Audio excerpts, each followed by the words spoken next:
My message is directed to those among us who are suffering, burdened down with guilt and weakness and failure, sorrow, and despair. In 1971, I was assigned to state conferences in Western Samoa, including organization of a new stake on Upolu Island.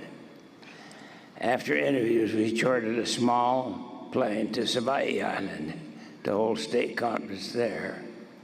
The plane landed on a grassy field at Pa'ala. It was to return the next afternoon to take us back to Upolu Island. The day we were to return from Savaii, it was raining. Knowing the plane could not land on the wet field, we drove to the west end of the island where there was a runway of sorts atop a coral break. We waited until dark, but no plane arrived. Finally, we learned by radio that there was a storm and the plane could not take off. We radioed back that we would come by boat. Someone was to meet us at Malafanua. As we pulled out of the port in Savaii, the captain of the 40-foot boat asked the mission president if he had a flashlight. Fortunately, he did and made a present of it to the captain. We made the 13-mile crossing to Upolu Island on very rough seas.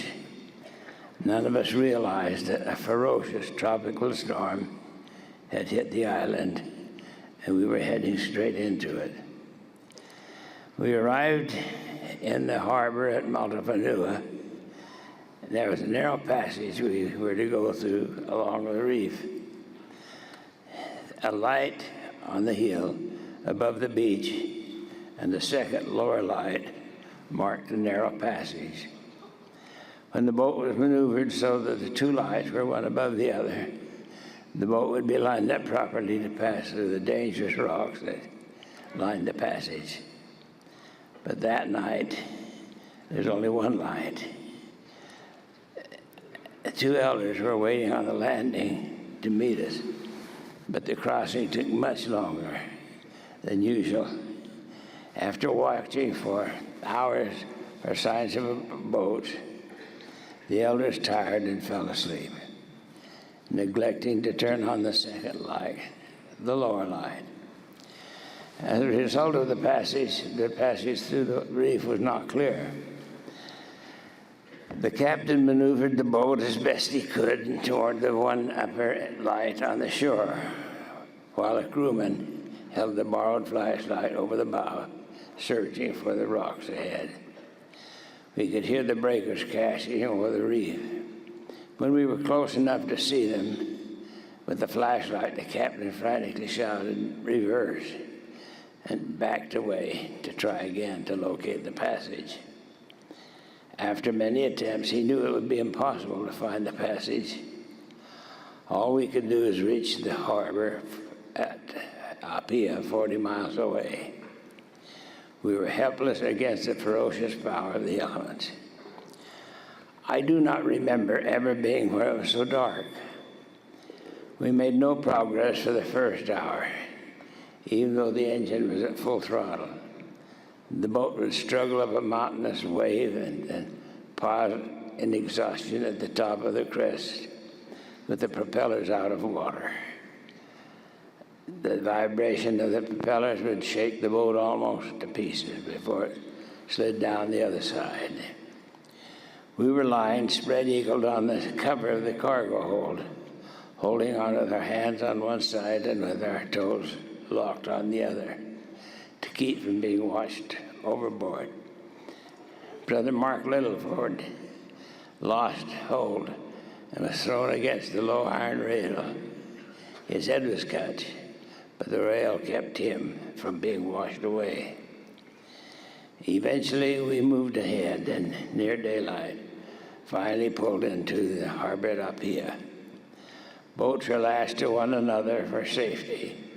There were several deep at the pier. We crawled across them, trying not to disturb those sleeping on deck. We made our way to Pasanga, dried our clothing, and headed for Valiautua to organize the new stake. I do not know who had been waiting at the beach at Multisanua. I refuse to let them tell me. But it is true that without that lower light, we all might have been lost. There is in our hymn book a very old and seldom sung hymn that is very special meaning to me. Brightly beams our Father's mercy from his lighthouse evermore, but to us he gives the keeping of the lights along the shore. Let the lower light be burning, send a gleam across the way.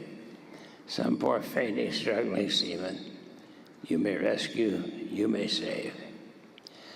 Dark the night of sin is settled, loud the angry billows roar. Eager eyes are watching, longing for the lights along the shore. Trim your feeble lamp, my brother, some poor sailor tempest-tossed, trying now to reach the harbor, in the darkness may be lost. I speak today to those who may be lost and are searching for the